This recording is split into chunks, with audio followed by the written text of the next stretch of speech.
Olá, amigos! Está no ar Portal de Luz, nosso encontro de todas as semanas. E é sempre muito bom estar na companhia de todos vocês. Vamos, nesse momento, fazer a nossa prece, aproveitando a sintonia com Chico Xavier, com a paz que ele transmite, com as vibrações suaves da sua mensagem. Oremos.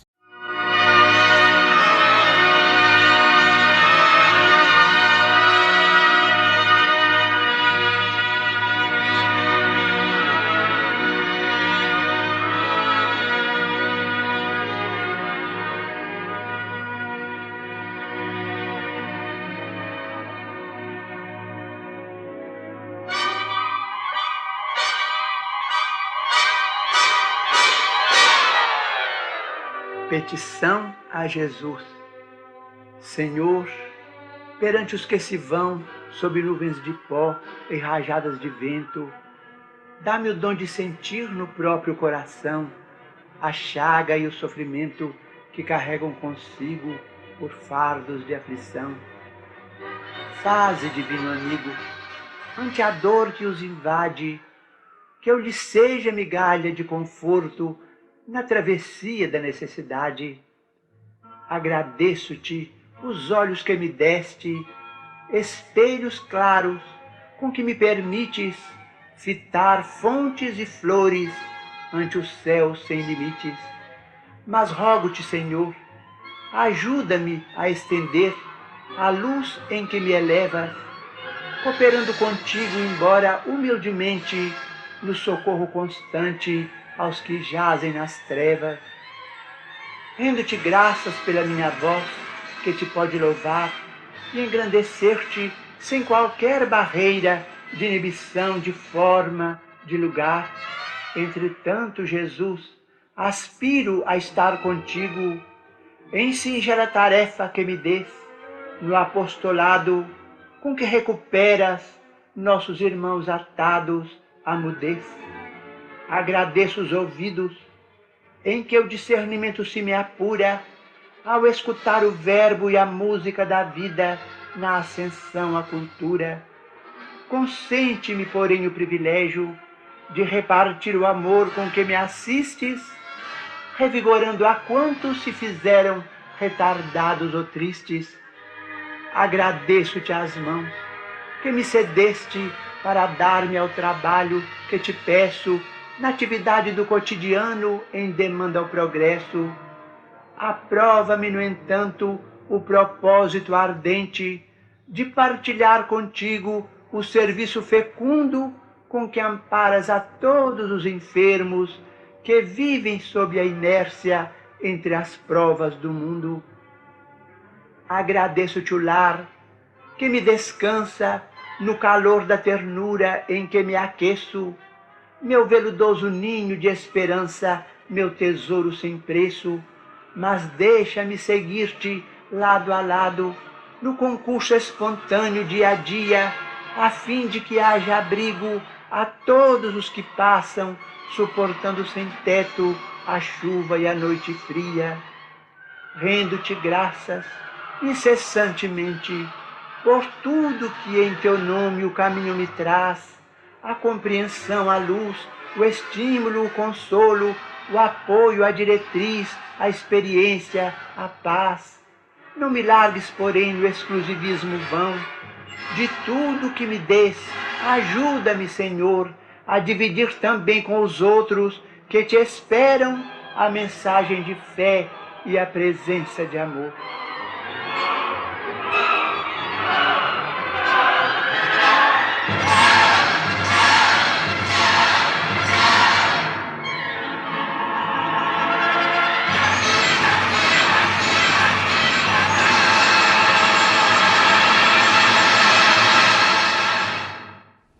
A Organização Mundial da Saúde, OMS, está procurando sensibilizar jornalistas e comunicadores para a importância do tema prevenção do suicídio.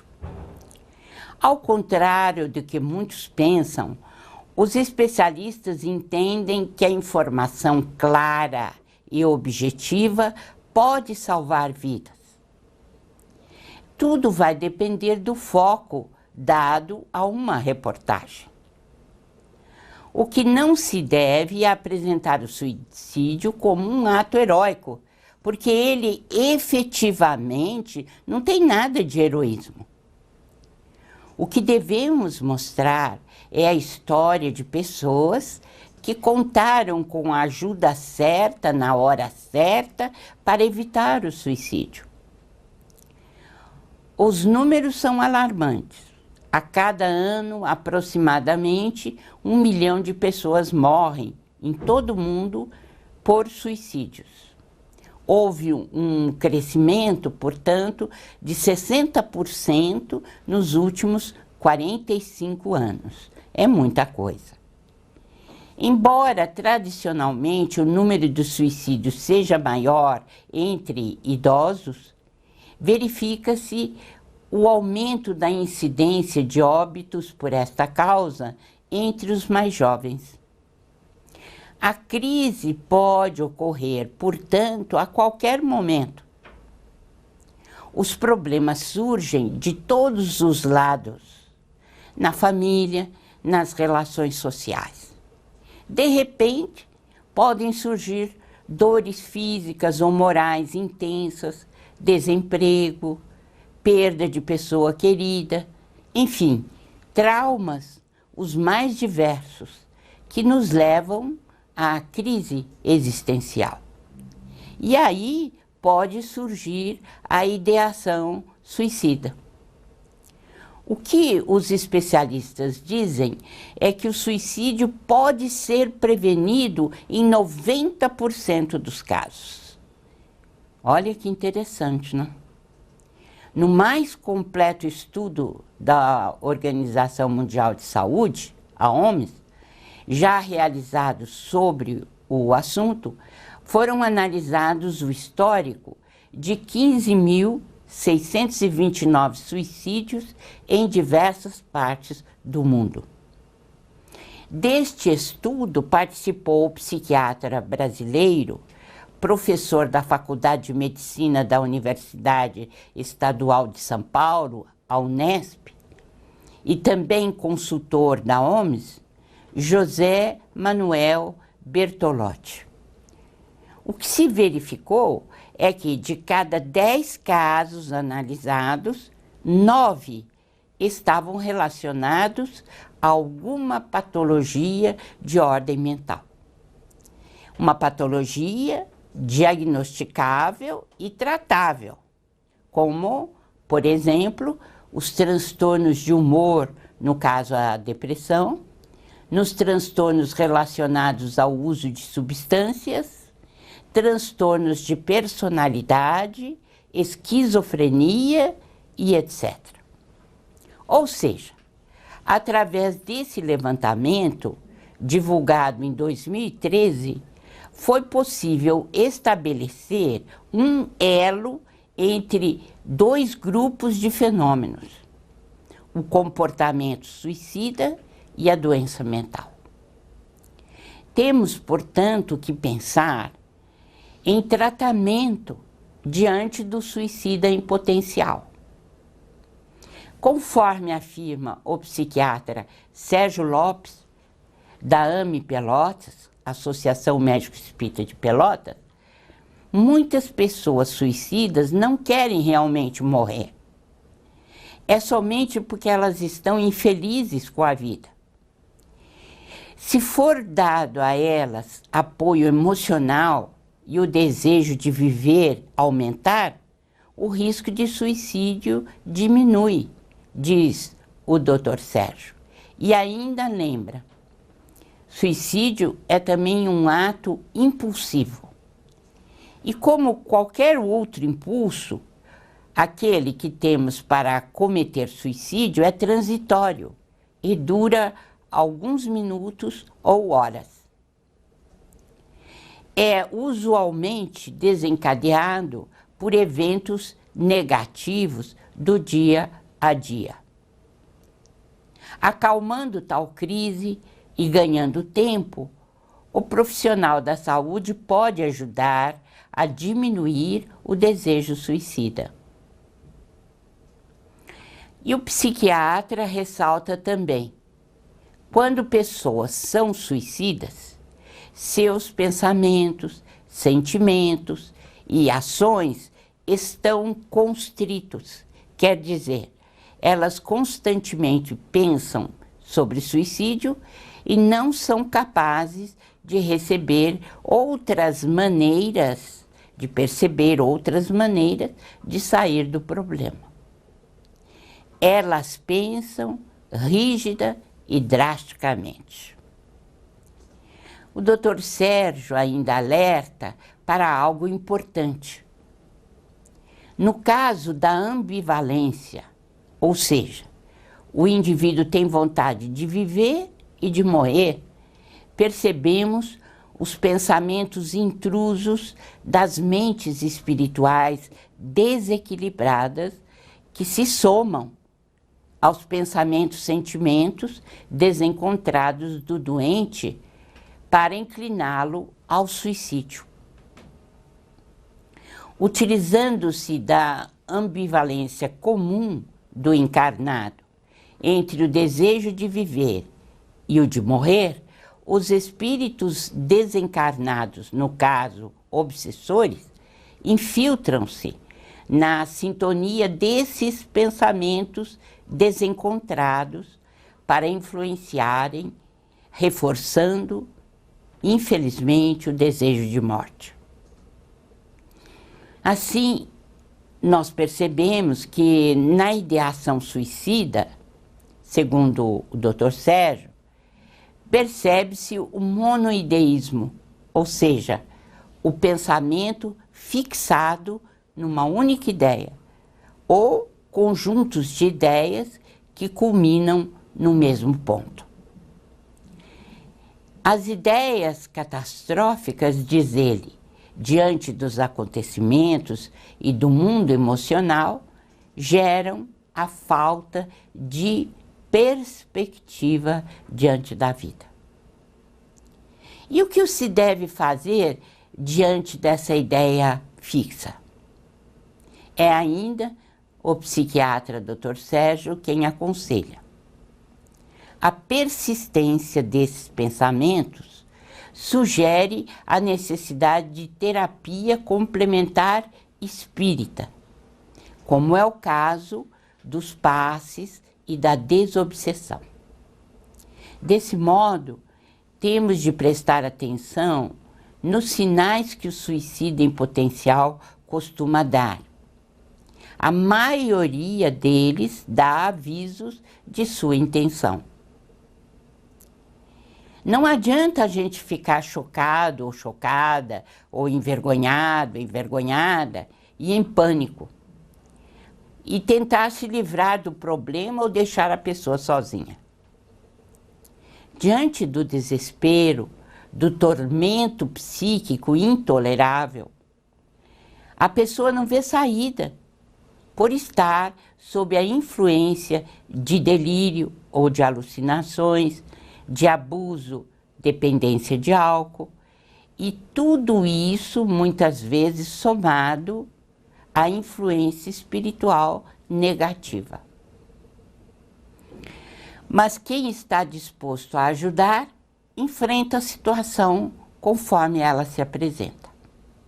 Temos que ouvir, mostrar empatia, manter a calma, dar apoio e demonstrar afeto. O apoio da família é muito importante.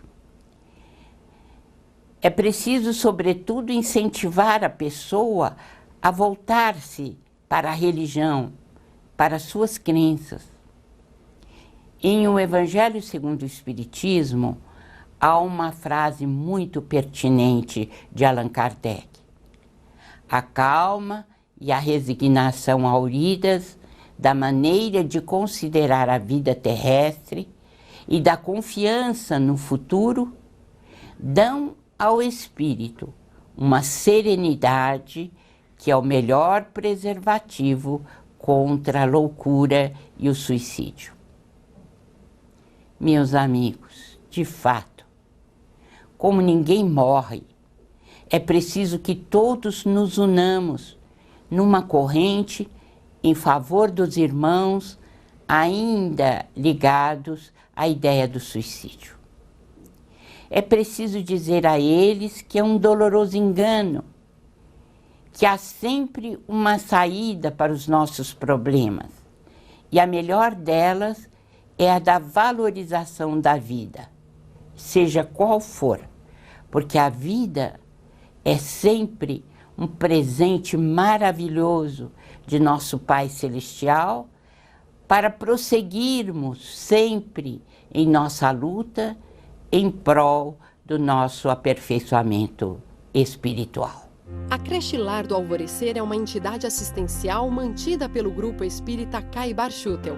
Localizada em Diadema, tem como propósito trabalhar pelo desenvolvimento de uma cultura de paz através da educação e da assistência a crianças, jovens e adultos.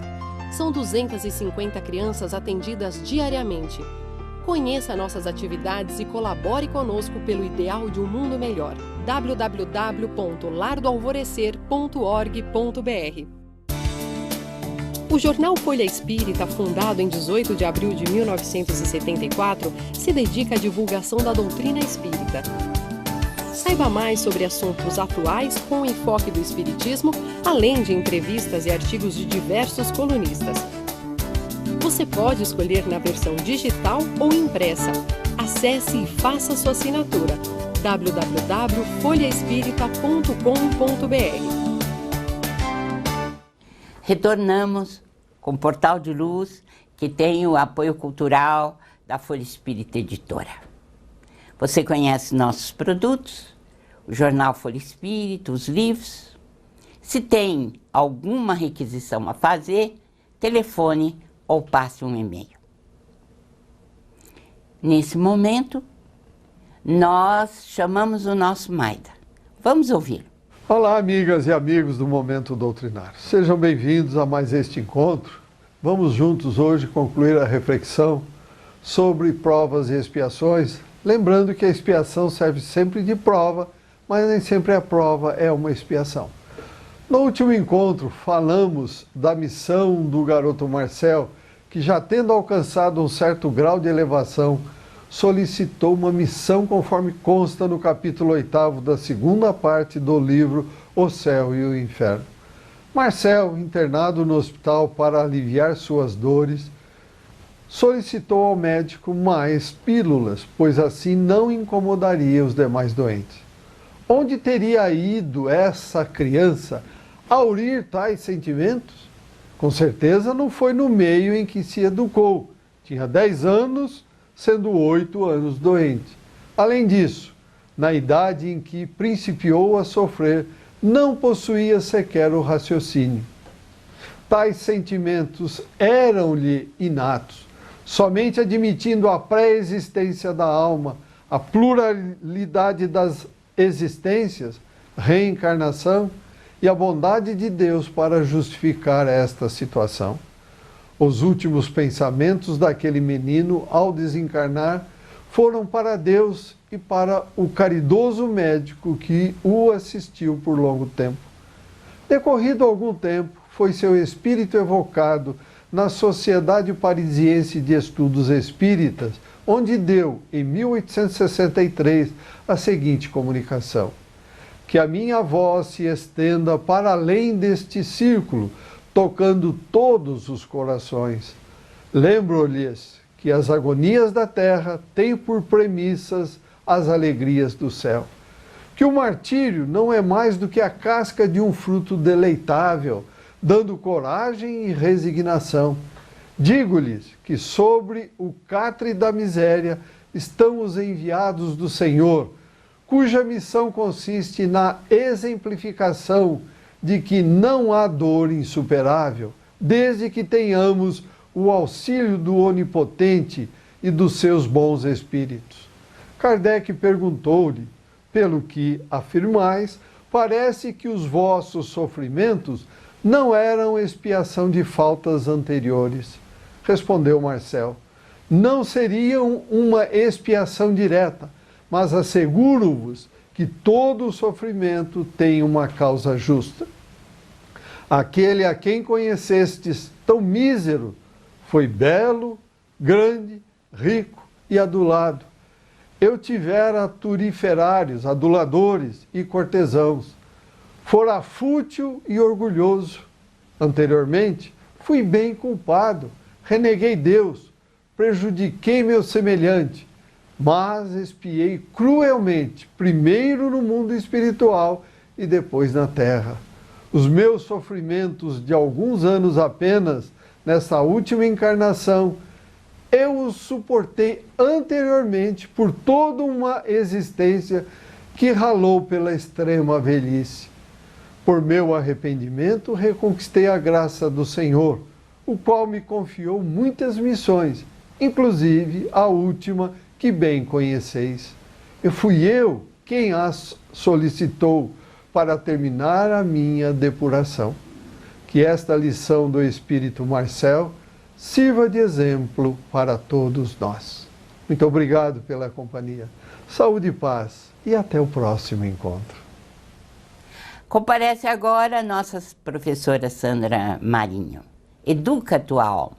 Queridos amigos, queridas amigas, recentemente tivemos um grande prêmio de loteria super disputado. As lotéricas ficaram abarrotadas, com filas imensas, e mesmo quem nunca jogou resolveu fazer a sua fezinha. Conversando em casa sobre o almejado prêmio, minha filha mais nova declarou que não pretende ganhar grande fortuna no jogo da loteria, pois isto exigiria dela uma enorme responsabilidade. Pensando bem, ela tem razão, quando diz que de posse de uma grande fortuna, aumenta a nossa responsabilidade perante a vida.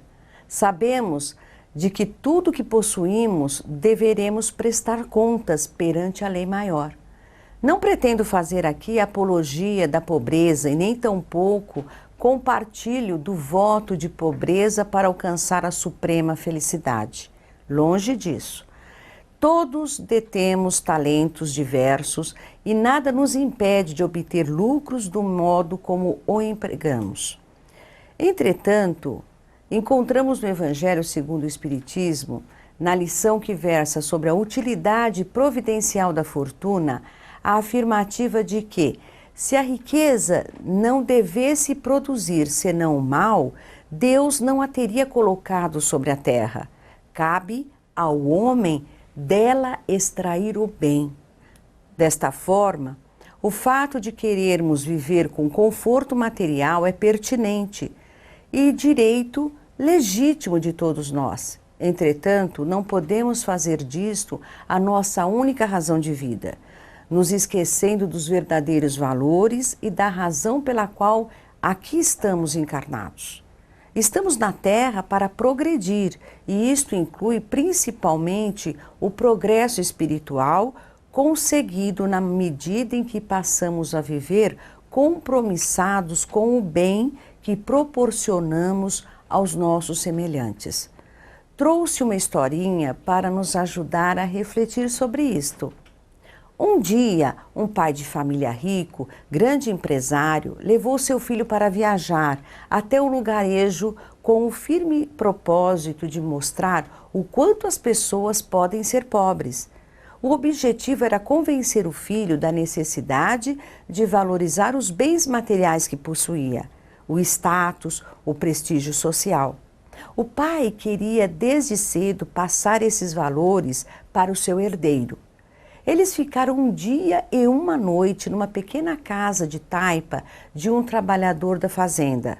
Quando retornavam da viagem, o pai perguntou ao filho: "E aí, filhão, como foi a viagem para você?"